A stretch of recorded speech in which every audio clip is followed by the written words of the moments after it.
Hello again, class. This is your host, Teddy Worldsvelt.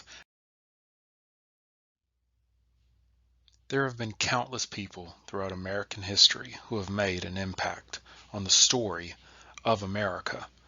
Whether this story was great or small, their stories mattered. And Pocahontas' story mattered as well. Pocahontas was born about 1596.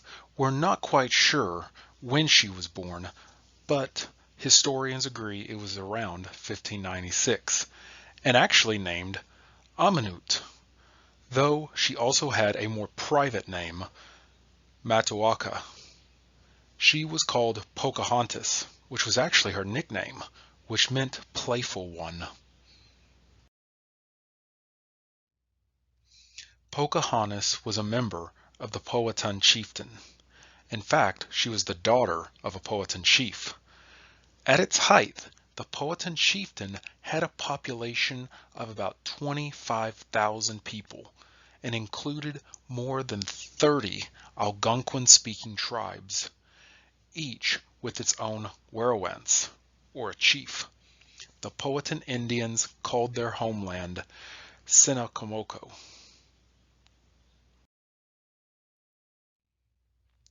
These Algonquin-speaking peoples were one of the first Native Americans to come into contact with the English.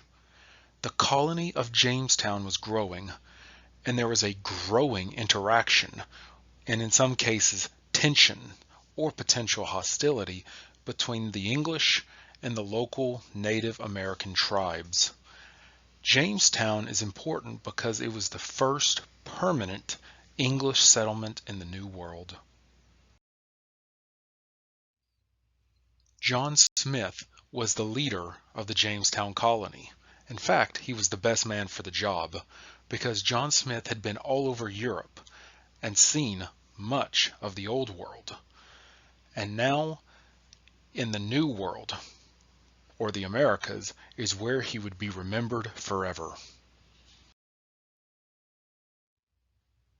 Eventually, John Smith would be captured by the Powhatans, and he was almost executed. What happened will be forever remembered in the history of the Americas. According to the story, Pocahontas threw herself on to John Smith, preventing him from being executed.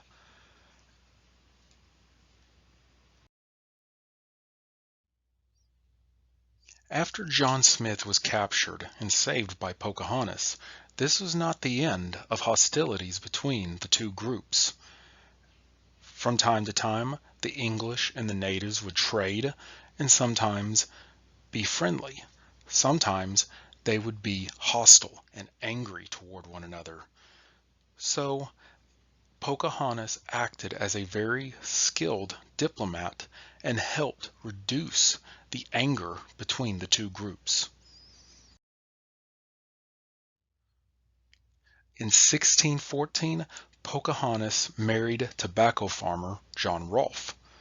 They would have a son by the name of Thomas Rolfe, who was born in 1615. In 1614, Pocahontas was baptized into the Church of England as Rebecca. On January 6, 1617, Pocahontas even met King James of England.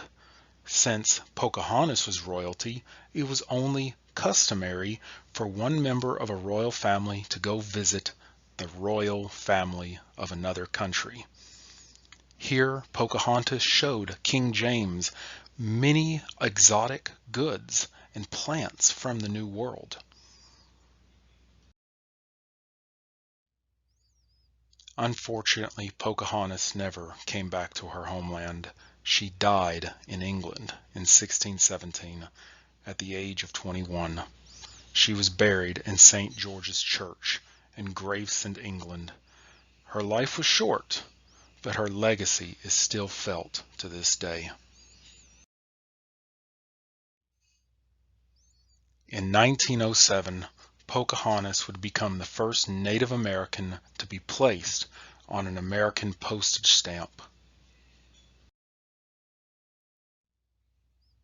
In fact, the descendants of Pocahontas played and still play a role in American history and culture. First Lady Edith Wilson, the wife of President Woodrow Wilson, was a descendant of Pocahontas. And Senator Janine Shaheen from New Hampshire is also a descendant of Pocahontas.